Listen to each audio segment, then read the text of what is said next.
지금 전 세계 에너지 지도가 통째로 타버리고 있습니다.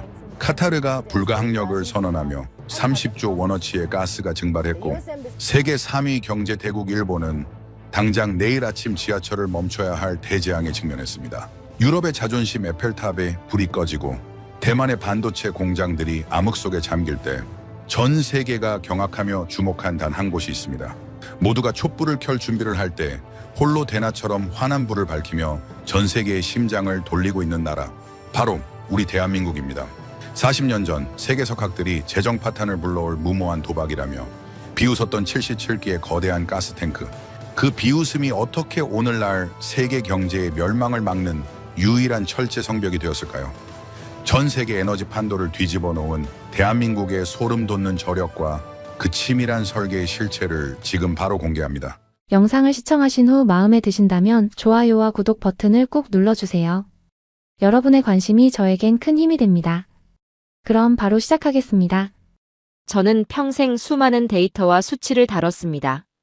그리고 40년 전 한국이 빚을 내어 거대한 가스 탱크를 짓기 시작했을 때 저는 그들을 비웃었죠. 현실 감각이 없는 무모한 몽상가들이라고요. 국가 재정을 파탄으로 몰고 갈 허황된 도박이라고 보고서에 적었습니다. 하지만 오늘 카타르의 심장이 멈추고 전 세계의 전원이 꺼진 이 순간, 저는 제 오만을 철회합니다. 그들은 몽상가가 아니라 반세기 뒤를 내다본 지독한 예언자들이었죠.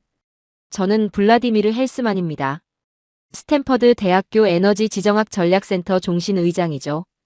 백악관 국가안보회의에서 에너지 특보를 지냈고 1970년대 오일 쇼크부터 지금까지 지구상의 에너지 전쟁이라면 제가 관여하지 않은 것이 없습니다. 그런 제가 오늘 한국이라는 이 거대한 괴물 앞에 고개를 숙이는 이유를 공개하겠습니다. 먼저 카타르에서 무슨 일이 벌어졌는지부터 말씀드리죠. 중동 전쟁의 보복 타격이 세계 LNG의 심장부를 정확히 관통했습니다. 카타르 라스라판 산업도시 핵심 생산 라인 2곳과 가스 액화연료 시설이 처참하게 파괴됐죠. 카타르 에너지의 사드 알카비 최고 경영자가 긴급 인터뷰에 나섰습니다. 그가 내뱉은 한마디가 전 세계를 얼어붙게 만들었죠. 한국, 중국 등과 맺은 장기 공급 계약에 대해 최장 5년간 불가항력을 선언한다. 불가항력이 뭔지 아십니까? 전쟁이나 자연재해처럼 통제 불능의 상황이 벌어지면 계약을 이행하지 않아도 법적 책임이 없다는 뜻입니다. 쉽게 말해서 아무리 돈을 들이밀어도 가스를 안 줘도 된다는 겁니다. 계약서가 한순간에 종이 조각이 된 거죠. 연간 1280만 톤의 가스가 증발했습니다. 매출로 따지면 30조 원이죠. 카타르 수출 능력의 17%가 단번에 마비됐습니다. 복구 기간은 최소 5년. 그 5년 동안 전 세계는 가스를 어디서 구해야 하는 겁니까? 이게 단순히 가스만의 문제가 아닙니다. 카타르가 멈추자 헬륨 공급도 같이 끊겼죠. 전 세계 헬륨의 30%가 카타르산입니다. 헬륨이 없으면 반도체를 못 만듭니다. 삼성도 못 만들고 TSMC도 못 만들죠. 거기에 LPG까지 10% 이상 감소했습니다. 에너지만 멈춘 게 아니라 첨단 산업의 혈관 자체가 막혀버린 겁니다. 사태가 터진 지 48시간 만에 도쿄에서 비상이 걸렸습니다. 일본 최대 에너지 기업 제라가 긴급 전화를 걸었죠. 그런데 그 전화가 향한 곳이 미국이 아니었습니다. 호주도 아니었죠. 한국이었습니다. 한국가스공사에 가스 50만 톤만 빌려달라고 읍수한 겁니다. 일본이라는 나라 잘 아시죠? 세계 3위 경제 대국입니다. 그 나라가 재고 제로를 효율이라고 믿었습니다. 창고에 가스를 쌓아두는 건 낭비라고 가르쳤죠. 도요타식 경영의 핵심이었습니다. 필요한 만큼만 카타르에서 사다 쓰면 된다. 이게 일본의 전략이었죠. 그런데 카타르가 불가항력을 선언해버린 겁니다. 계약서를 들이밀어봐야 소용이 없습니다. 법적으로 가스를 줄 의무가 사라졌으니까요. 도쿄 전력망에 경고등이 켜졌습니다. 내일 아침 지하철을 못 돌릴 판이었죠. 과거에 한국이 일본의 기술을 배우겠다고 줄을 서던 시절이 있었습니다. 그 한국에 지금 일본이 전기를 켜달라고 머리를 숙인 겁니다. NHK가 보도했습니다. 굴욕적이지만 한국 없이는 내일 아침 지하철도 못 돌린다. 일본 자국 정부의 무능을 질타하는 보도였죠. 독일도 마찬가지였습니다. 세계 4위 경제 대국 유럽의 심장이죠. 올라프 숄츠 총리가 급히 카타르로 날아갔습니다. 결과가 어땠겠습니까? 문전박대를 당했죠. 줄 가스가 없다는 한마디였습니다. 독일은 이미 러시아 가스가 끊긴 뒤 카타르에 모든 걸 걸었던 나라입니다. 그 카타르마저 막히니 이틀 만에 가스 가격이 85%나 폭등했죠. 바스프 아시죠? 세계 최대 화학 기업이자 독일 산업의 심장입니다.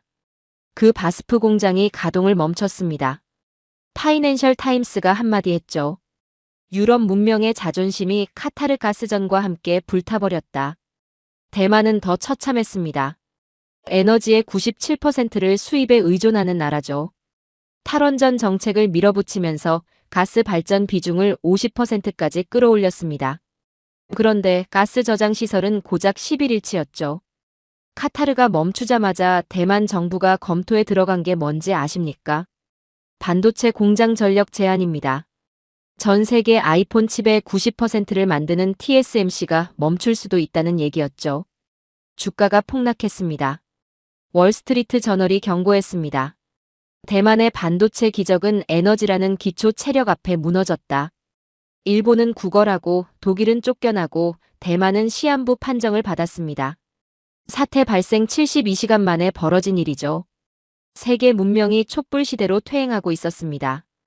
그런데 이상한 나라가 하나 있었습니다. 바로 한국이었죠. 사태가 터지자마자 한국 언론들이 난리를 쳤습니다. 한국도 가스 9일치뿐이다. 우리도 곧 망한다. 저도 처음엔 그 보도를 봤습니다. 한국도 끝이구나, 그렇게 생각했죠. 그런데 완전히 틀렸습니다. 그 917라는 숫자는 전략적 비축분만 계산한 겁니다. 한국은 세계 최대 규모인 77기의 LNG 저장 탱크를 보유하고 있었죠. 평택, 인천, 통영, 삼척에 걸쳐 500만 톤의 가스가 꽉꽉 채워져 있었습니다. 민간 터미널과 전략 비축을 합치면 60일 이상을 버틸 수 있는 체력이었죠. 불가항력 선언으로 계약서가 종이 조각이 된 나라들이 현물 시장의 지옥에서 허우적거리기 때 한국은 창고 문을 걸어 잠그고 느긋하게 자국 산업을 지키고 있었습니다. 블룸버그가 경악했습니다. 한국은 미친 수준의 인프라를 구축해 놓았다. 그들은 이미 40년 전부터 이 전쟁을 준비한 것 같다. 저는 이 데이터를 확인하고 의자에서 벌떡 일어났습니다. 이건 대비가 아니었습니다. 40년에 걸친 소름이 끼칠 정도로 치밀한 설계였죠. 그리고 더 놀라운 일이 벌어졌습니다. 젠슨 황, 엔비디아 최고 경영자입니다. 팀 쿡, 애플 최고 경영자죠. 이 두 사람이 비공식적으로 주목한 곳이 어디였겠습니까? 삼성전자 평택 캠퍼스였습니다. 그들이 평택을 본 이유가 반도체 수율 때문이 아니었습니다. 기술 때문이 아니었죠. 여기는 전기가 절대로 안 끊긴다. 그 확신 때문이었습니다. 공장 바로 옆에 원자력 발전소가 있고 거대한 가스 저장 탱크가 버티고 있었죠. 대만에선 11일 뒤면 불이 꺼지는데 한국에선 전쟁이 나도 전기가 안 끊긴다는 겁니다. 카타르산 헬륨이 끊겼을 때도 한국은 이미 미국, 호주와 장기 공급 계약을 맺어둔 상태였죠. 대만이 헬륨을 구하지 못해 발을 동동 구를 때 한국은 반도체 라인을 멈추지 않았습니다. 반도체 패권이 움직이기 시작한 겁니다. 설계도가 아니라 발전소와 가스 탱크에 의해서 말이죠. 삼성의 1등 비결은 설계도가 아니라 멈추지 않는 전력이었습니다. 저는 50년 동안 에너지 전쟁을 지켜봤습니다. 40년 전 한국을 비웃었던 제가 오늘 이 자리에서 분명히 말씀드리겠습니다. 효율을 따지던 일본은 떨었고 도끼를 품었던 한국은 웃었습니다. 세계가 촛불을 켤 때 대한민국은 원전을 돌리고 있었죠. 30조 원의 매출이 증발한 카타르의 비명 속에서 한국에선 그 비명이 자부심의 환호로 바뀌고 있었습니다. 복구에 5년이 걸린다는 절망의 시간표, 한국은 이미 그 5년을 버틸 77개의 성벽을 쌓아두었죠. 이제부터 저는 낱낱이 밝히겠습니다. 이 작은 반도가 어떻게 전 세계 에너지 판도를 뒤집어 놓았는지 그 소름 끼치는 진실을요. 독일이라는 나라를 잘 아시죠? 벤츠, BMW, 지멘스. 세계가 인정하는 기술 강국입니다. 유럽의 심장이자 제조업의 제왕이었죠. 그런데 저는 지금 그 독일의 처참한 몰골을 보고 있습니다.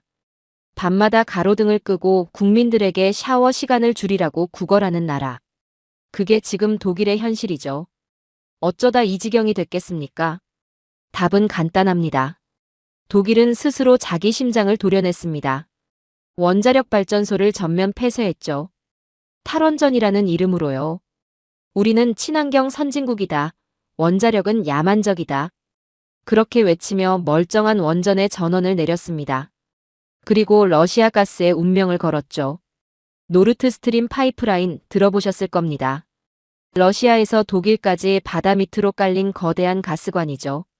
독일은 그 파이프 하나에 나라의 운명을 매달았습니다. 러시아 가스가 끊겼습니다.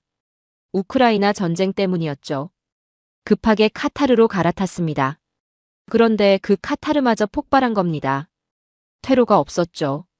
원전은 이미 껐고 러시아 가스관은 끊겼고 카타르는 불가항력을 선언했습니다. 세 겹의 안전망이 동시에 무너진 거죠. 독일 전역의 화학공장, 철강공장, 유리공장이 줄줄이 가동을 멈췄습니다. 벤츠의 도장, BMW의 부품, 지멘스의 전자장비가 전부 이 공장들에서 나옵니다. 심장이 멈추니 팔다리가 마비된 거죠.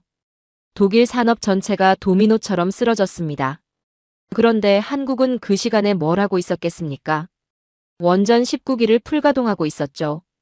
독일이 착한 에너지를 외치며 원전을 껐을 때 한국은 욕을 먹으면서도 원전 기술을 지켰습니다.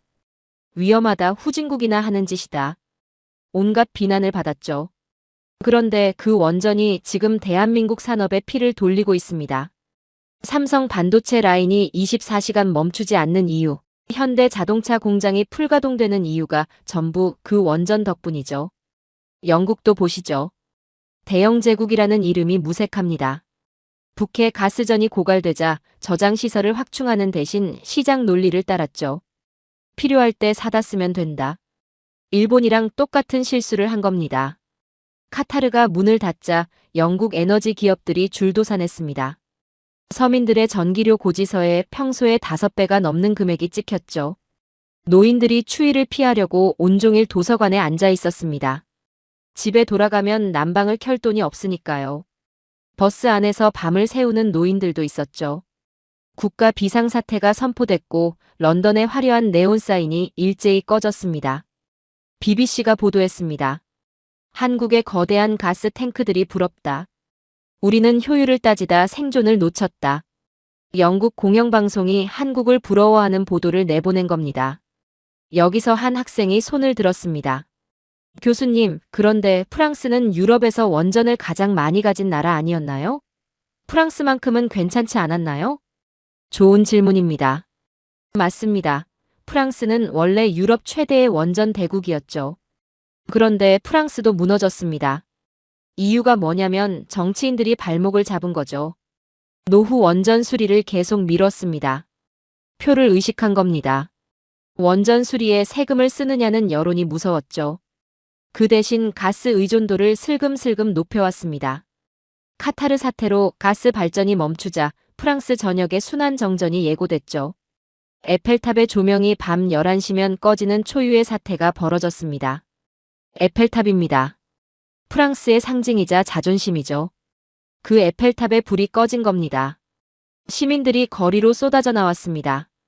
자유, 평등, 박애를 외치던 그 시민들이 이번엔 난방을 달라고 외치고 있었죠.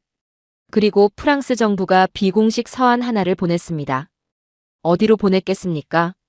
한국이죠. LNG 물량 일부를 양보해달라는 내용이었습니다. 유럽의 맹주라던 프랑스가 대한민국의 여유 물량을 보고 입을 벌린 겁니다. 독일, 영국, 프랑스. 유럽의 3대 강국이 전부 무너졌습니다. 이유는 하나죠. 이상에 갇힌 겁니다. 착한 에너지, 시장 효율, 친환경 선진국. 듣기 좋은 구호를 외치느라 현실을 놓쳤습니다. 한국은 달랐죠. 이상을 쫓지 않았습니다. 생존을 쫓았죠. 유럽이 한국의 LNG 저장 탱크를 보고 뭐라고 했는지 아십니까? 경제성 없는 미친 짓이다. 저렇게 돈을 쏟아부어서 뭘 하자는 거냐? 비웃었죠. 한국가스공사는 신경 쓰지 않았습니다. 독하게 밀어붙였죠. 평택에 짓고, 인천에 짓고, 통영에 짓고, 삼척에 짓고, 당진에까지 거대한 철제 성벽을 쌓아 올렸습니다. 77기의 탱크. 그 안에 담기는 건 영하 162도의 액체 가스였죠. 이 가스를 담으려면 보통 철로는 안 됩니다. 영하 162도에서 일반 강철은 유리처럼 깨져버리죠. 특수 니켈강이 필요합니다. 9% 니켈강이라고 부르는 소재인데 이걸 만드는 기술을 일본조차 포기했습니다. 너무 어려웠던 거죠. 그런데 한국 엔지니어들이 해냈습니다. 포스코와 가스공사가 협력해서 세계 유일의 초저온 탱크 기술을 국산화한 겁니다. 그 결과가 어떻게 됐겠습니까? 전 세계 LNG 물동량의 상당수가 한국 탱크를 거치지 않으면 안 되는 상황이 만들어졌죠. 한국은 단순한 가스 수입국이 아니었습니다. 아시아의 에너지 허브가 된 겁니다. 물밑에서 한국은 여유 물량을 이용해 일본과 유럽을 상대로 엄청난 외교적 우위를 점하고 있었죠. 유럽이 이상을 쫓을 때 대한민국은 생존을 쫓았습니다. 에펠탑의 불은 꺼졌지만 삼성전자의 불은 더 환하게 타올랐죠. 그리고 지금 에너지 가격 폭등으로 유럽의 제조업 기반이 붕괴되고 있습니다. 철강, 화학, 자동차.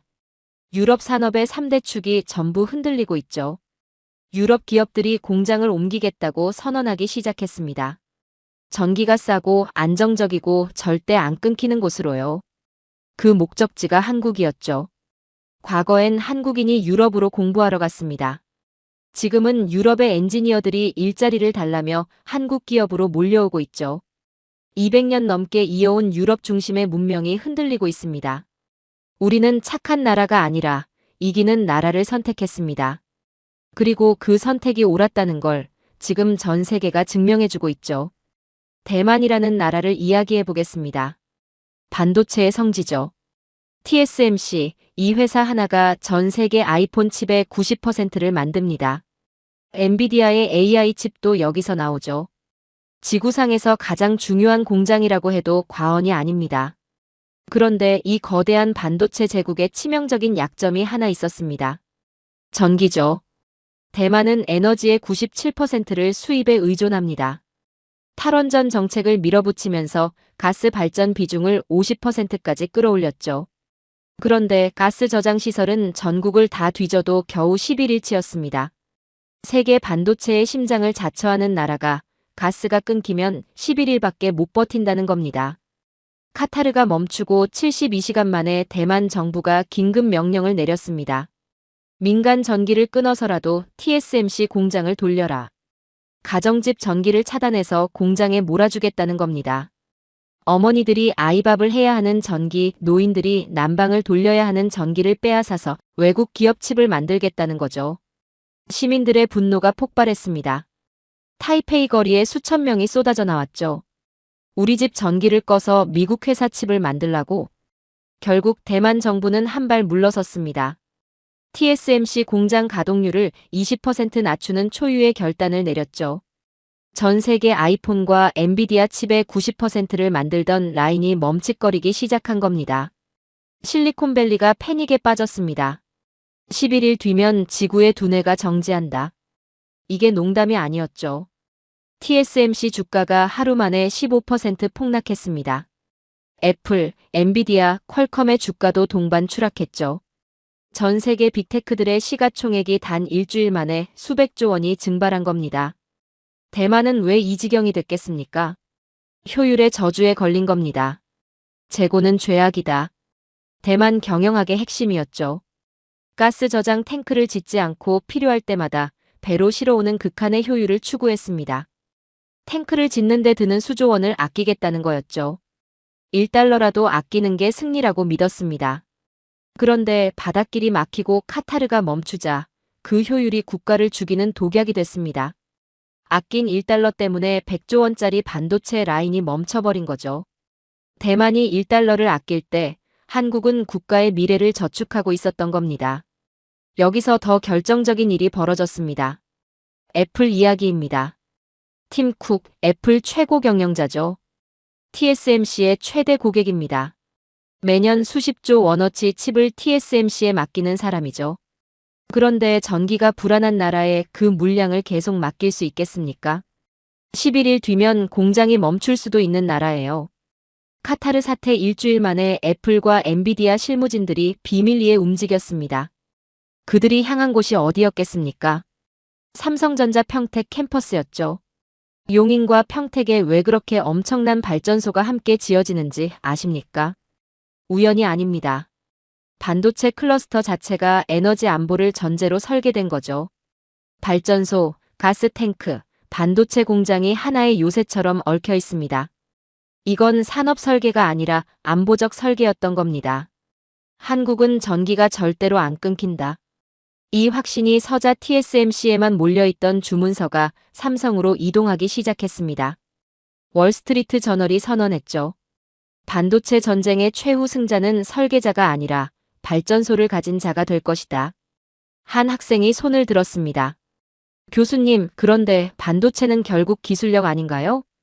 한국의 기술도 그만큼 뛰어난가요? 날카로운 질문이죠. 하지만 여기서 놓치고 있는 게 하나 있습니다. 반도체, 특히 AI 반도체는 전력 품질이 곧 기술력이죠. SK 하이닉스의 HBM을 예로 들겠습니다. AI 반도체의 핵심 부품이죠. 이 칩을 만드는 공정은 극도로 까다롭습니다. 전압이 머리카락 한 올만큼만 흔들려도 불량이 나죠. 100층이 넘는 초미세 구조를 쌓아 올리는데 전력이 0.1%만 흔들려도 그 100층짜리 탑이 무너지는 겁니다. 대만의 전압이 미세하게 흔들리며 불량률이 치솟기 시작했습니다. 가스 발전에 의존하다 보니 전력 공급이 들쑥날쑥했던 거죠. 그 시간에 한국은 원전 19기를 풀가동하며 무결점 전력을 쏟아부었습니다. 원전이 공급하는 전력은 가스 발전과 차원이 다릅니다. 24시간 365일 일정한 전압을 유지하죠. 이게 반도체 공정에서 얼마나 결정적인지 아십니까? 결과가 어떻게 됐겠습니까? 엔비디아가 SK 하이닉스에 직접 연락했습니다. 물량을 더 늘려달라. 대만이 기술로 버틸 때 한국은 인프라의 격차로 따돌린 겁니다.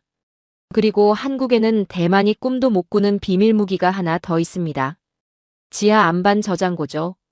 대만은 땅이 좁고 지진이 잦아서 대규모 저장 탱크를 짓기 어렵습니다. 지진 한 번이면 탱크가 갈라질 수 있으니까요. 한국은 세계 최고의 토목 기술로 산속 깊은 안반의 거대한 가스 저장고를 파내려갔습니다. 미사일이 날아와도 끄떡없는 요새죠. 대만이 지상에 탱크 몇 개에 벌벌 떨 때 한국은 땅속 깊은 곳에 에너지 요새를 완성해 놓았던 겁니다. 이 기술은 오직 한국만이 독보적이죠. 지금 중동 국가들도 한국에 이 기술을 배우러 오고 있습니다.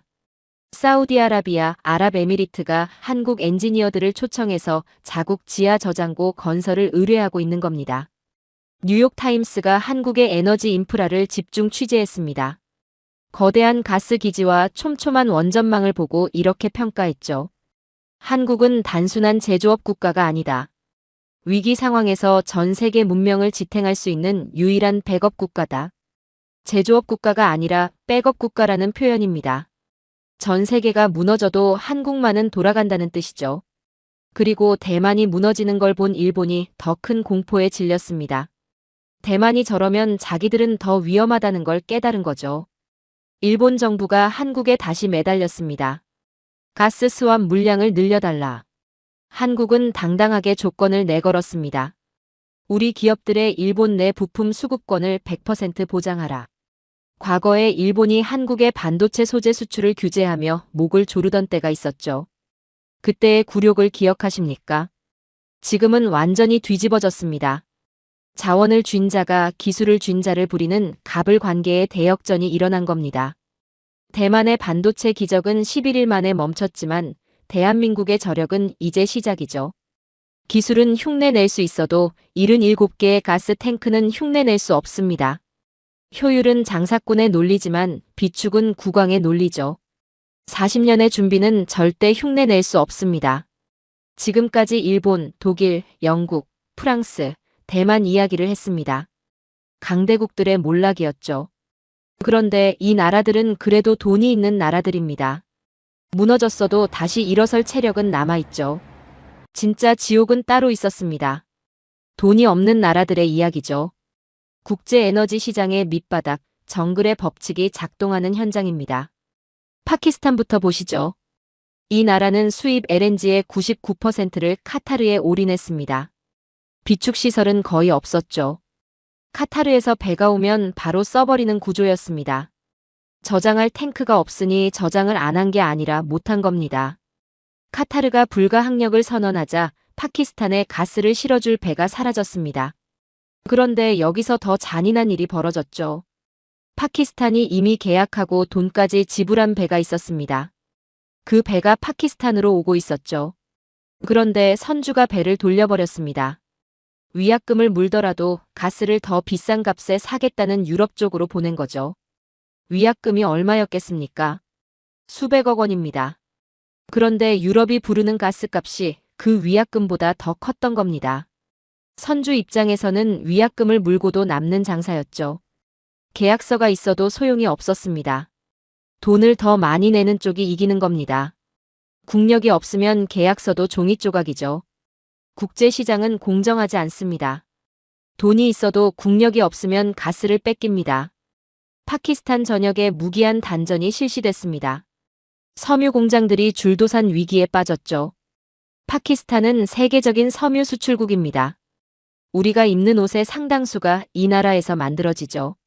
그 공장들이 전부 멈추자 수백만 명의 노동자가 하루아침에 실업자가 됐습니다.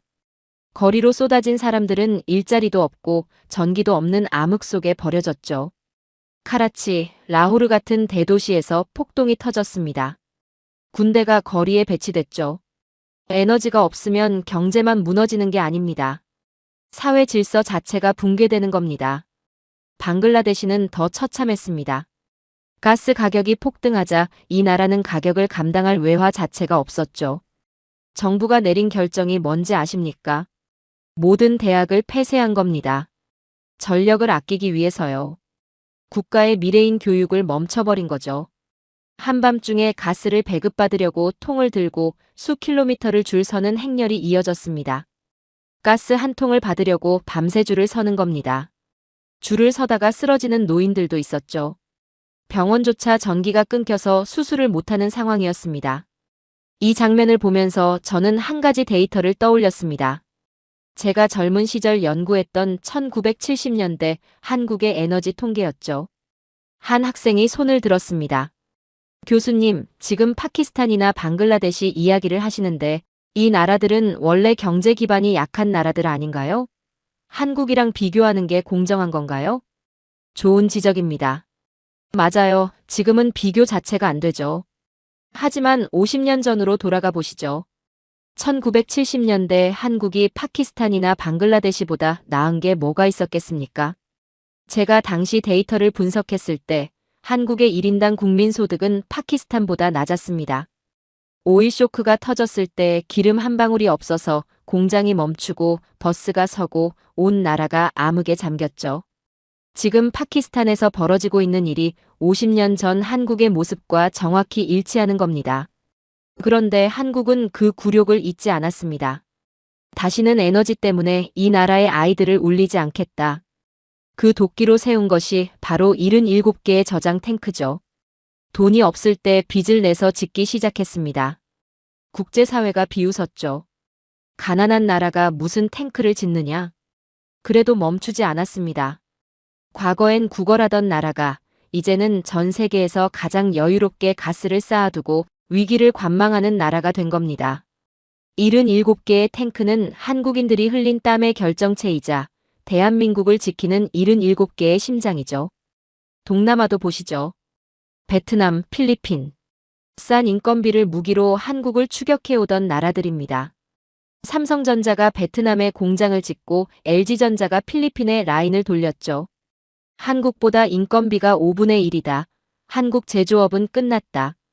이런 소리가 나올 때도 있었습니다. 그런데 에너지 위기가 닥치자 이 나라들의 전력망이 가장 먼저 붕괴됐습니다. 삼성전자 베트남 공장이 전력 불안으로 가동에 차질을 빚기 시작했죠. LG전자 필리핀 공장도 마찬가지였습니다. 반도체 하나 만드는데 전력이 1초라도 끊기면 수십억 원어치 웨이퍼가 통째로 날아갑니다. 인건비를 아껴봤자 전기가 끊기면 그 손실이 수천 배죠. 글로벌 투자자들이 깨달은 겁니다. 인건비가 싸도 전기가 안 들어오면 끝이다. 결국 가장 안전한 곳은 본국뿐이다. 해외로 나갔던 한국 기업들이 다시 고국으로 돌아오는 리쇼어링의 기폭제가 된 거죠. 그리고 여기서 한국의 진짜 힘이 드러났습니다. 구매 패권이죠. 한국가스공사 아십니까? 단일 기업 기준 세계 최대의 LNG 구매자입니다. 전 세계 어디에서도 이만큼 한꺼번에 가스를 사들이는 기업이 없죠. 시장에 가스가 부족해지자 전 세계 가스 트레이더들이 한국가스공사 사장실 앞으로 모여들었습니다. 파키스탄한테는 배를 돌려버리면서 한국한테는 제발 사달라고 줄을 선 겁니다. 같은 가스, 같은 시장인데 대우가 완전히 다르죠. 이게 국력의 차이입니다. 한국은 압도적인 구매력을 바탕으로 가장 유리한 가격에 가스를 선점했습니다. 거기에 탄탄한 외화 보유고가 방패가 됐죠. 가스 가격이 아무리 뛰어도 한국은 살 돈이 있었습니다. 장기 계약이라는 잠금 장치도 걸려 있었고요. 외화 보유고와 장기 계약, 이중 잠금 장치가 한국을 지킨 겁니다. 남은 물량을 조절하며 국제가스 시장의 포식자 위치에 올라선 거죠. 로이터가 보도했습니다. 세계 LNG 시장의 진정한 큰손은 미국도 중동도 아닌 조용히 물량을 쓸어 담는 한국가스공사다. 그리고 한국 정부는 이 위기를 외교적 기회로 바꿔버렸습니다. 동남아와 일본이 에너지 지원을 요청하는 상황이었죠. 한국은 가스를 빌려주는 대가로 한국 기업의 현지 진출 특혜를 얻어냈습니다. 베트남에는 산업단지 우선 배정권을, 필리핀에는 인프라 건설 수주를, 일본에는 부품 수급권 보장을 받아낸 거죠. 아시아 에너지 공급망의 주도권을 완전히 쥔 겁니다. 파키스탄이 촛불을 켤 때 한국은 삼성의 반도체 라인을 풀가동했습니다. 방글라데시가 대학 문을 닫을 때 한국의 아이들은 따뜻한 교실에서 공부했죠. 이게 국력의 차이입니다. 이게 50년 전 한국인들이 피땀 흘려 만든 차이죠. 대한민국은 이제 아시아의 단순한 일원이 아닙니다. 이 나라의 허락 없이는 아시아의 밤을 밝힐 수 없는 에너지의 상황이 된 거죠. 이제 미국 이야기를 하겠습니다. 세계 최강 대국이죠. 군사력도 1위, 경제력도 1위, 그리고 에너지도 1위입니다. 미국은 셰일 혁명으로 세계 최대 가스 수출국이 됐죠. 땅속에 묻혀있던 셰일가스를 뽑아내는 기술을 완성한 겁니다. 미국 텍사스와 루이지애나의 가스전에서는 지금 이 순간에도 엄청난 양의 가스가 쏟아져 나오고 있습니다. 그런데 이 거대한 제국에 한 가지 문제가 있었습니다. 가스는 넘쳐나는데 그걸 전 세계로 보낼 배가 없었죠. LNG 운반선이라는 게 아무나 만들 수 있는 물건이 아닙니다. 영하 162도의 액체 가스를 싣고 대서양을 건너야 하는 배죠. 파도가 10m 넘게 치는 거친 바다를 수만 킬로미터 항해하면서 그 안에 가스를 한 방울도 새지 않게 지켜야 합니다. 이런 배를 만들 수 있는 나라가 지구상에 몇 개나 되겠습니까? 미국은 이 배를 만들 능력을 이미 잃어버렸습니다. 카타르 사태로 공급망이 중동에서 미국으로 급격히 쏠렸습니다. 전 세계가 미국 가스를 사겠다고 달려들었죠. 그런데 배가 없으면 가스를 팔 수가 없습니다. 아무리 가스가 넘쳐나도 싫어 나를 그릇이 없으면 무용지물이죠. 미국 에너지 기업들이 매달린 곳이 어디였겠습니까? 한국조선 3사였죠. 현대중공업, 삼성중공업, 한화오션. 이 세 회사의 LNG 운반선 발주가 쏟아졌습니다. 결과가 어떻게 됐겠습니까? 미국산 LNG 수출의 80% 이상이 한국이 만든 배로 이루어지는 진풍경이 벌어진 겁니다. 미국 에너지 기업 선주들은 중국 조선소의 기술 불안을 이유로 한국 조선소만을 고집했죠. 미국은 가스를 쥐고 있고 한국은 그 가스를 움직이는 기술을 쥐고 있습니다. 둘 중 하나가 빠지면 세계 에너지 시장이 멈추는 거죠. 헬륨 이야기도 빼놓을 수 없습니다. 카타르산 헬륨이 끊기자 유일한 대안은 미국뿐이었죠. 전 세계가 미국 헬륨을 사려고 백악관에 줄을 섰습니다. 대만도 줄을 섰고 일본도 줄을 섰죠. 그런데 한국은 줄을 서지 않았습니다. 이미 한미 공급망 협정을 통해 비상시 헬륨 우선 공급권을 확보해둔 상태였기 때문이죠. 대만이 미국 헬륨을 구하지 못해 발을 동동 구를 때 한국은 미국산 헬륨을 실은 컨테이너를 가장 먼저 하역했습니다. 혈맹은 군사력으로만 증명되는 게 아니죠. 반도체의 숨통인 헬륨을 누가 먼저 받느냐, 그게 진짜 혈맹의 증거입니다. 한 학생이 손을 들었습니다. 교수님, 그런데 한국이 미국에 그렇게 의존하는 구조면 결국 미국한테 끌려다니는 거 아닌가요? 진짜 대등한 관계라고 볼 수 있나요? 아주 핵심적인 질문이죠. 그래서 제가 지금부터 하려는 이야기가 중요한 겁니다. 한국은 미국에 끌려다니는 게 아닙니다. 오히려 미국이 한국 없이는 안 되는 구조가 만들어지고 있죠. 미국은 에너지는 많지만 그걸 안정적으로 관리하고 산업에 투입하는 인프라 효율성이 한국보다 떨어집니다. 전력망이 노후화됐고 숙련된 운영 인력도 부족하죠. 텍사스에서 한파가 오면 전력망이 무너지는 나라가 미국입니다. 그 한파 때 텍사스 주민 수백만 명이 며칠씩 전기 없이 버텼죠. 미국 본토에서 벌어진 일입니다. 그런데 한국은 태풍이 와도 폭설이 와도 전력망이 단 한 번도 무너진 적이 없죠. 그래서 지금 이상한 일이 벌어지고 있습니다. 미국 기업들이 한국으로 공장을 옮기겠다고 역제안을 해오고 있는 거죠. 데이터 센터, 첨단 소재 공장을 미국 본토가 아니라 한국에 짓겠다는 겁니다. 에너지 안보가 완벽한 한국이 더 안전하다. 미국 자본이 한국의 전력망을 믿고 한국으로 흘러들어오는 역류 현상이 발생한 겁니다. 한국은 미국의 공장이 아니라 미국의 자본이 안전하게 쉬어가는 에너지 요새가 된 거죠. 원전 이야기는 더 놀랍습니다. 미국은 차세대 원전, 소형 모듈 원전을 설계하는 능력은 최고입니다. 뉴스케일이라는 회사가 대표적이죠. 그런데 문제가 있습니다. 설계는 할 수 있는데 이걸 실제로 만들어낼 제조 능력을 잃어버린 겁니다. 미국의 제조업이 그만큼 쇠퇴한 거죠. 설계도를 아무리 잘 그려봤자 공장에서 찍어내지 못하면 종이 조각에 불과합니다. 그래서 뉴스케일이 손을 잡은 곳이 어디였겠습니까? 한국의 두산 에너빌리티였습니다. 한국이 우리 대신 원전을 만들어달라. 미국이 설계하고 한국이 제작해서 전 세계에 파는 한미 원전 연합군이 결성된 겁니다. 설계도는 미국이 그려도 실제로 불을 밝히는 건 한국의 장인 정신이죠. 조선 분야는 더 극적입니다. 미 해군성 장관이 직접 한국 조선소를 방문했습니다. 미국 해군의 함정 수리 및 건조 능력이 쇠퇴해서 군함 유지 보수에 어려움을 겪고 있었기 때문이죠. 세계 최강의 해군력을 자랑하는 미국이 군함을 제대로 수리하지 못하는 상황이 벌어진 겁니다. 미 해군성 장관이 한국에 와서 한 말이 뭔지 아십니까? 한국의 생산 시스템을 미국에 이식해달라. 세계 최강 미국 해군이 한국 조선소에 도움을 요청한 겁니다. LNG선뿐만 아니라 방산 분야에서도 한국의 제조 능력이 미국 안보에 백업이 된 거죠. 포브스가 보도했습니다. 미국 해군의 미래는 한국 조선소의 효율성에 달려있을지도 모른다.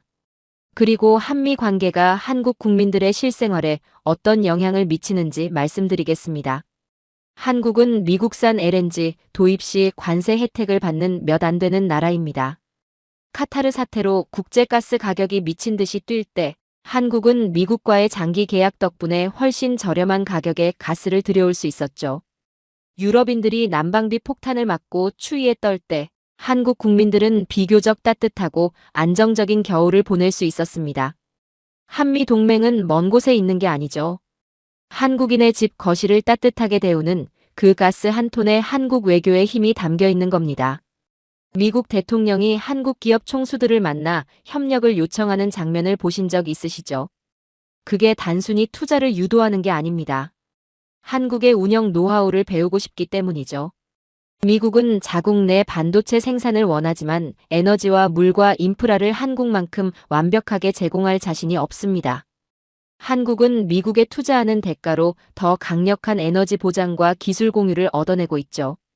실리 외교의 정점입니다. 미국은 가스를 쥐고 있고 한국은 그 가스를 움직이는 기술을 쥐고 있습니다. 혈맹은 피로 맺어지지만 진정한 동맹은 에너지와 기술로 완성되는 거죠. 백악관은 한국의 도움 없이는 세계 에너지 시장을 통제할 수 없습니다. 한국은 미국의 뒤를 따르는 나라가 아니죠. 미국의 옆에서 함께 길을 만드는 나라입니다. 이제 중국 이야기를 해야겠습니다. 이 나라를 빼놓고는 에너지 전쟁을 논할 수 없죠. 세계 최대의 에너지 소비국이자 한국 조선업을 턱 밑까지 추격해오던 거대한 공룡입니다.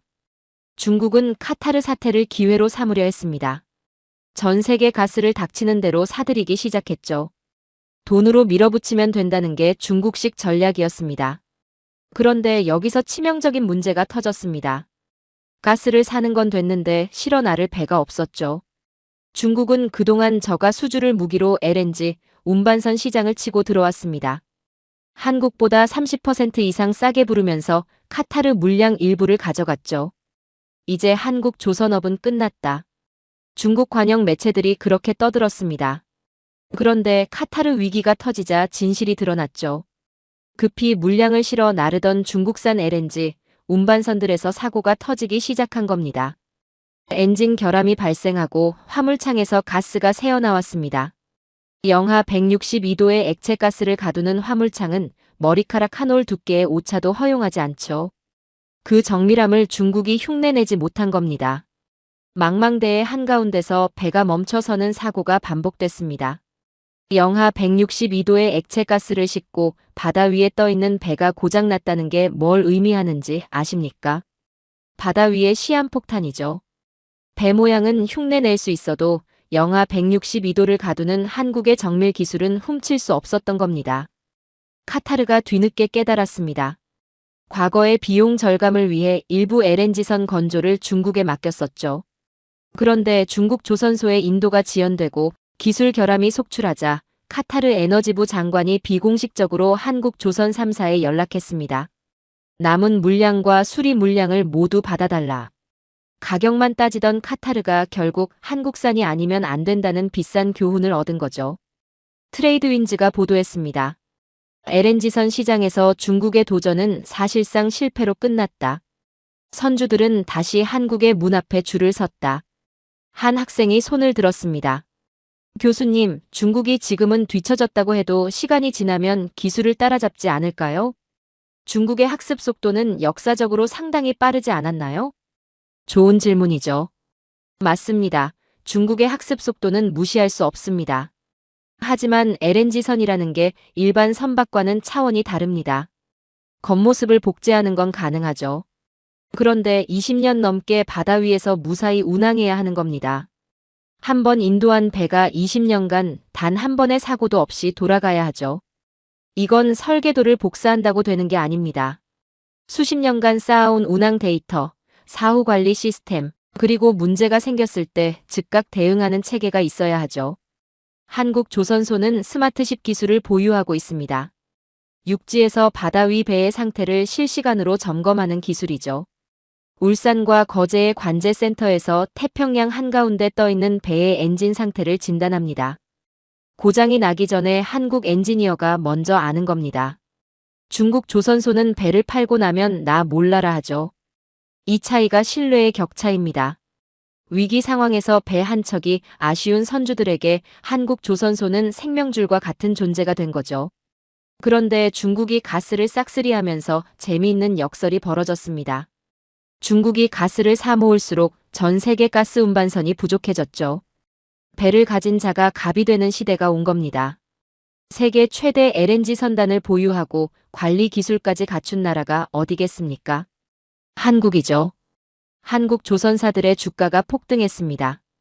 중국은 가스를 사놓고도 실어올 배가 부족해서 발을 동동 구르는 자업자득의 상황에 빠진 거죠. 중국이 덩치로 밀어붙일 때 한국은 길목을 지키며 실리를 챙긴 겁니다. 태양광 분야에서도 같은 일이 벌어졌습니다. 유럽은 중국산 저가 태양광 패널에 의존해 에너지 전환을 추진해왔죠. 중국산이 싸니까 대량으로 깔았습니다. 그런데 위기 상황에서 중국산 패널의 민낯이 드러났죠. 효율이 낮고 고장이 잦았습니다. 추운 겨울에 전력이 절실할 때 중국산 패널은 제 역할을 못한 겁니다. 반면에 한화큐셀 같은 한국 기업의 고효율 패널은 혹독한 환경에서도 제 기능을 발휘했죠. 유럽 정부들이 뒤늦게 깨달은 겁니다. 중국산 저가 공세에 속았다. 한국산 프리미엄 태양광과 에너지 저장 장치로 눈을 돌리기 시작했죠. 위기는 누가 진짜 품질을 만드는지 가려내는 가장 정확한 시험대입니다. 그리고 소재 분야에서 결정적인 한 방이 터졌습니다. LNG 탱크의 핵심 소재인 9% 니켈강 이야기죠. 이 소재는 극도의 정밀함을 요구합니다. 영하 162도에서 깨지지 않아야 하니까요. 중국 철강사들이 복제품을 내놓았습니다. 겉으로 보면 똑같아 보였죠. 그런데 실제 탱크 제작 과정에서 균열이 발생했습니다. 하마터면 대참사가 일어날 뻔했죠. 그 이후 전 세계 탱크 건설사들 사이에서 불문율이 하나 만들어졌습니다. 철강은 무조건 한국 포스코산을 써야 한다. LNG 탱크의 핵심인 특수 용접도 마찬가지입니다. 로봇도 못하는 미세한 수작업을 한국 장인들이 해내고 있죠. 영하 162도를 견디는 용접, 머리카락보다 가는 틈새를 메우는 기술. 이건 공장에서 찍어내는 게 아니라 사람의 손끝에서 나오는 겁니다. 한국 철강 노동자들이 흘린 땀방울이 중국의 가짜 기술이 넘을 수 없는 거대한 벽이 된 거죠. 그리고 미국과 유럽이 보안과 안전을 이유로 공급망에서 중국을 빼기 시작했습니다. 탈중국 기조의 최대 수혜자가 누구겠습니까? 한국이죠. 중국이 빠진 자리를 한국이 채우고 있는 겁니다. 중국은 한국의 모든 시스템을 복제하려 했습니다. 배도 복제하고 철강도 복제하고 태양광도 복제했죠. 그런데 위기라는 폭풍이 몰아치자 뿌리 깊지 않은 중국의 기술은 뽑혀나갔고 한국의 기술은 더 깊게 뿌리를 내렸습니다. 중국은 가격을 말했지만 한국은 가치를 증명했습니다. 가짜는 폭풍 앞에서 흩어지고 진짜는 폭풍 속에서 빛을 발하죠. 이제 바다 위에는 두 종류의 배가 있습니다. 한국이 만든 배와 고장난 배죠. 지금까지 누가 무너지고 누가 살아남았는지를 이야기했습니다. 이제 시야를 넓혀보겠습니다. 에너지가 움직이는 방법은 크게 두 가지입니다. 파이프라인으로 땅 위를 흐르거나 배를 타고 바다 위를 건너거나죠. 러시아 우크라이나 전쟁 이후 땅 위의 파이프라인 시대는 끝났습니다. 노르트 스트림이 끊기고 카타르 육상 루트가 불안해지면서 파이프라인이라는 건 언제든 잘릴 수 있다는 게 증명됐죠. 그래서 세계는 바다 위를 떠다니는 액체 파이프라인에 모든 사활을 걸었습니다. LNG 운반선이죠. 전 세계 바다를 누비는 고부가 가치 LNG선의 약 80%가 한국산입니다. 10척 중 8척이 한국인의 손끝에서 태어난 거죠. 러시아가 밸브를 잠가도 중동에서 전쟁이 터져도 한국의 배들이 바다를 가로지르는 한 자유진영의 에너지는 멈추지 않습니다. 전 세계 가스의 80%가 한국인이 만든 철의 심장을 타고 흐르고 있는 거죠. 그런데 카타르 사태 이후 상황이 더 극적으로 변했습니다. 홍해 위기로 수에즈 운하가 막혔죠. 배들이 아프리카 남단 희망봉으로 우회해야 했습니다. 항해 거리가 2배로 늘어난 거죠. 원래 2주면 갈 거리를 한 달 넘게 돌아가야 했습니다. 여기서 결정적인 차이가 벌어졌습니다. 항해 시간이 길어지면 연비와 가스 증발률이 생명이죠. LNG는 아무리 잘 가둬놔도 조금씩 기체로 변합니다. 한 달 넘게 바다 위에 떠 있으면 수십억 원어치 가스가 공기 중으로 사라질 수 있죠. 한국 배에는 화물창 재액화 장치가 들어갑니다. 기체로 변한 가스를 다시 액체로 만들어 담는 기술이죠. 이 장치 하나가 장거리 항해 시 수십억 원의 손실을 막아줍니다. 희망봉을 돌아가는 한 달짜리 항해에서도 가스 손실이 거의 없었죠. 이 기술이 없는 노후 선박들은 긴 항로를 감당하지 못하고 시장에서 밀려났습니다. 전 세계 선주들이 한국 배를 한 척이라도 더 확보하려고 전쟁을 벌이고 있는 거죠. 한 학생이 손을 들었습니다. 교수님, 그런데 당장 가스 저장 시설을 지을 시간이 없는 나라들은 어떻게 하나요? 탱크를 짓는 데만 몇 년이 걸리잖아요. 바로 그 문제를 한국이 해결했습니다. FSRU라고 들어보셨죠? 부유식 저장 재기화 설비입니다. 쉽게 말하면 바다 위의 가스 터미널이죠. 배 한 척이 거대한 가스 기지 역할을 합니다. 항구에 끌고 와서 정박시키면 바로 도시 전체에 전기를 공급할 수 있죠. 이게 왜 혁명적이냐면 땅에 탱크를 지으려면 최소 5년이 걸립니다. 부지를 확보하고 설계하고 특수강제를 구하고 시공하고 그런데 FSRU는 이미 완성된 배를 끌고 오면 끝이죠. 몇 주 만에 가동이 가능합니다. 카타르 사태처럼 급박한 상황에서 이보다 빠른 해결책은 없는 거죠. 한국이 이 시장을 싹쓸이했습니다. 독일이 가장 먼저 손을 들었죠. 러시아 가스가 끊기고 카타르마저 막히자 독일 정부는 한국산 FSRU를 긴급 도입했습니다. 에스토니아, 핀란드도 뒤따랐죠. 제발 FSRU 한 척만 빌려달라. 유럽 국가들이 한국에 줄을 서는 상황이 벌어진 겁니다. 한국은 배를 파는 게 아닙니다.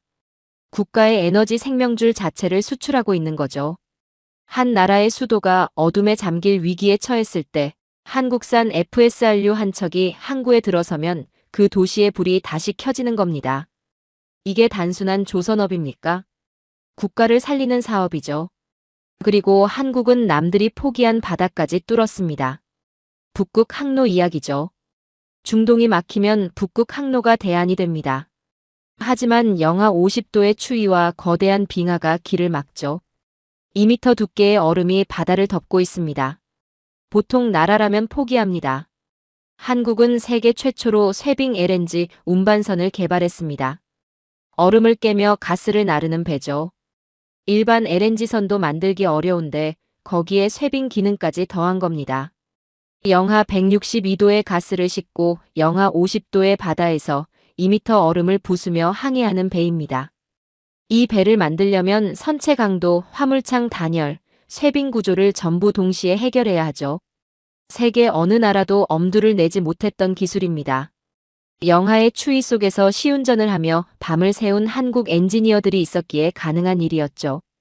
북극해의 빙하를 부수면서 유럽까지 가스를 실어 나르는 겁니다. 얼어붙은 바다조차 한국의 기술 앞에서는 길이 되었습니다. 남들이 포기한 얼음 바다를 뚫고 전 세계에 온기를 전하는 나라, 그게 대한민국이죠. 그리고 지금 한국 조선소에 벌어지고 있는 일을 말씀드리겠습니다. 현재 한국 조선소의 건조 공간, 업계 용어로 슬롯이라고 하죠. 이게 2029년까지 꽉 차 있습니다. 돈을 싸들고 와도 자리가 없는 겁니다. 카타르와 미국 에너지 기업들이 서로 내가 먼저 계약하겠다며 로비를 벌이는 진풍경이 벌어지고 있죠. 과거에는 한국 조선소가 주문을 받으려고 뛰어다녔습니다. 불황이 오면 직원들을 내보내야 했죠. 그때의 고통을 기억하시는 분들도 계실 겁니다. 지금은 완전히 뒤집어졌습니다. 한국 조선소가 구매자를 고르는 위치에 선 거죠. 단순한 제조사가 아니라 전 세계 에너지 물동량을 통제하는 심판관이 된 겁니다. 로이터가 극찬했습니다. 한국의 도크는 현재 지구상에서 가장 가치 있는 부동산이다. LNG선 내부가 어떻게 생겼는지 아십니까? 빌딩 20층 높이의 화물창입니다. 그 안에 들어가는 특수 단열재의 정밀함은 우주선 수준이죠. 한 겹, 두 겹, 세 겹으로 단열층을 쌓아 올리는데 각 층 사이의 오차가 밀리미터 단위입니다. 이 거대한 구조물을 용접 불꽃 아래서 한국 노동자들의 손이 완성하죠. 로봇이 대체할 수 없는 미세한 수작업입니다. 그 거친 손마디 하나하나가 세계 1위를 지켜내고 있는 거죠. 파이프라인이 잘려도 한국의 배들이 있는 한 문명의 불은 꺼지지 않습니다. 세계의 바다는 지도 위가 아니라 한국 조선소의 설계도 위에서 움직이고 있죠. 한국은 배를 만든 것이 아닙니다. 바다 위에 대한민국의 영토를 세운 겁니다. 자, 이제 마무리를 할 시간입니다. 지금까지 전 세계가 어떻게 무너졌고 한국이 어떻게 살아남았는지를 낱낱이 밝혔죠. 마지막으로 이 모든 이야기가 의미하는 바를 정리하겠습니다. 제가 몸담고 있는 스탠퍼드뿐만 아니라 하버드, MIT, 옥스퍼드까지 지금 한국을 연구하고 있습니다. 한국의 77기 가스 탱크와 원전 믹스가 위기관리의 표준으로 대학 강의에 등재됐죠. 에너지 정책을 가르치는 교수들이 학생들에게 첫 번째로 보여주는 사례가 한국입니다. 가장 무식해 보였던 투자가 사실은 가장 정교한 안보 설계였다. 이게 지금 학계의 결론이죠. 과거엔 한국이 선진국을 배우기 위해 뛰어다녔습니다. 독일의 기술을 배우고 일본의 시스템을 따라갔죠. 이제는 전 세계가 대한민국을 교과서로 삼아 공부하고 있습니다. 이 역전이 얼마나 대단한 건지 아십니까? 불과 50년 만에 벌어진 일이죠. 원전 이야기도 해야 합니다. 카타르 사태로 천연가스의 한계를 절감한 전 세계가 다시 원전을 찾았죠. 그런데 원전을 지을 수 있는 나라가 몇 개나 되겠습니까? 지을 수 있는 나라는 있어도 정해진 예산과 기간 안에 지어낼 수 있는 나라는 딱 하나입니다. 한국이죠. 체코가 한국을 불렀습니다. 폴란드도 불렀죠. 사우디아라비아도 영국도 한국 원전 건설팀을 초청하기 위해 수주전쟁을 벌이고 있습니다. 다른 나라들은 공기가 늘어나고 예산이 폭발하죠. 프랑스가 핀란드에 짓던 원전은 예정보다 16년이나 늦어졌고 비용은 3배로 뛰었습니다. 미국이 자국에 짓던 원전도 공기 지연과 비용 초과로 난리가 났죠. 그런데 한국은 아랍에미리트 바라카 원전을 약속한 기한 안에, 약속한 예산 안에 완공했습니다. 전 세계가 경악한 거죠. 어떻게 이게 가능한 거냐? 한국의 원전 기술은 이제 단순한 에너지를 넘어 전 세계 공급망을 지탱하는 문명의 기초가 된 겁니다. 그리고 에너지 시장에서 놀라운 현상이 벌어지고 있습니다. 가스가 귀해지자 가스를 확보했느냐 못했느냐가 국가의 신용도를 결정하는 시대가 온 거죠. 한국이 보유한 막대한 LNG 비축량과 장기 계약권이 국제금융시장에서 금보다 귀한 담보로 인정받기 시작했습니다.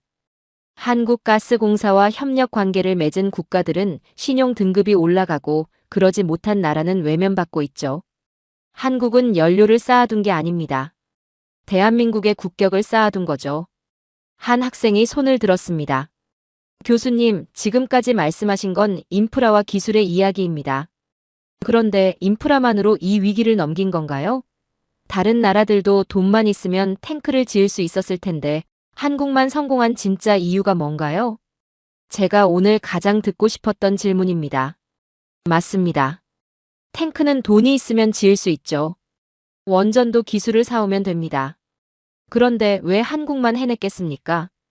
답은 국민에게 있습니다. 에너지 위기에서 한국 국민들이 매번 보여주는 모습에 주목해야 합니다. 자발적으로 에너지 절약에 동참하죠. 산업 현장의 노동자들은 교대 근무를 사수하죠. 우리 공장이 멈추면 나라가 망한다. 그 각오로 밤을 새운 겁니다. 파키스탄에서는 폭동이 터졌습니다. 영국에서는 약탈이 벌어졌죠. 프랑스에서는 시민들이 거리를 불태웠습니다. 한국은 단 한 건의 소요 사태도 없었습니다. 위기 앞에서 더 단단해지는 겁니다. 제가 50년간 전 세계 에너지 위기를 연구하면서 깨달은 게 하나 있습니다. 기술과 인프라도 중요하지만 진짜 패권은 위기 앞에서 무너지지 않는 국민의 마음에서 나온다는 거죠. 한국인들에게는 위기 때마다 켜지는 공동체 스위치 같은 게 있습니다. 97년 외환위기 때 금을 모았던 그 사람들이죠. 그 스위치가 이번에도 켜진 겁니다. 지금 전 세계의 젊은 인재들과 자본이 대한민국으로 몰려들고 있습니다. 가장 안전하고 전기가 풍부하고 공급망이 탄탄한 기회의 땅이니까요. 유럽의 제조업은 에너지를 잃으면서 쇠퇴하고 있죠. 과거에 한국인들이 유럽의 화려함을 동경했습니다. 이제는 유럽의 젊은이들이 서울의 밤거리와 한국의 첨단 공장을 동경하고 있죠. 이코노미스트가 보도했습니다. 지정학적 위기가 한국의 독보적인 인프라와 만나 아시아의 이 거인을 진정한 글로벌 리더로 만들었다. 저는 오늘 이 자리에서 한 나라의 이야기를 했습니다. 자원이 한 방울도 나지 않는 작은 반도의 이야기죠. 전쟁의 폐허에서 일어났고 70년대 오일 쇼크에 무릎을 꿇었고 97년 외환위기에 나라가 통째로 흔들렸습니다. 매번 망한다는 소리를 들었죠. 그런데 매번 보란듯이 살아남았습니다. 그리고 이번 카타르 위기에서 한국은 단순히 살아남은 것이 아닙니다. 전 세계에 불을 켜주는 나라가 된 거죠. 40년 전 제가 비웃었던 그 가스 탱크들이 오늘 전 세계 문명을 지탱하는 성벽이 되었습니다. 제가 무모한 몽상가라고 불렀던 사람들이 반세기 뒤를 내다본 지독한 예언자였죠. 저는 오늘 제 50년 경력의 가장 큰 오판을 인정합니다. 세상에 불이 꺼질 때 한국은 새로운 태양을 띄웠습니다. 강대국은 무력으로 되는 게 아니죠. 국민의 일상을 지켜내는 실력으로 증명되는 겁니다. 대한민국은 어둠을 기다리지 않았습니다. 스스로 빛이 되기로 선택한 나라죠. 이것이 제가 여러분에게 전하는 마지막 이야기입니다. 오늘의 사연은 여기까지입니다. 전 세계가 에너지 고립이라는 암흑에 직면했을 때 대한민국 홀로 대나처럼 밝았던 비결은 철저하게 계산된 설계의 승리였습니다. 남들이 눈앞의 효율에 매몰될 때 이 나라는 40년 전부터 가장 지독하고 현실적인 안보 성벽을 쌓아 올렸습니다. 결국 이번 위기는 누가 진짜 준비된 실력자인지를 증명했고, 이제 전 세계 에너지는 한국이 구축한 질서 위에서 움직이게 되었습니다. 이것이 오늘 확인한 대한민국의 압도적인 현실이자 그 누구도 부정할 수 없는 에너지 패권의 실체입니다. 지금 이 순간에도 세계 질서를 재편하고 있는 한국의 다음 행보를 세계가 주시하고 있습니다. 긴 영상 시청해주셔서 감사합니다. 내일은 더 좋은 영상으로 찾아오겠습니다.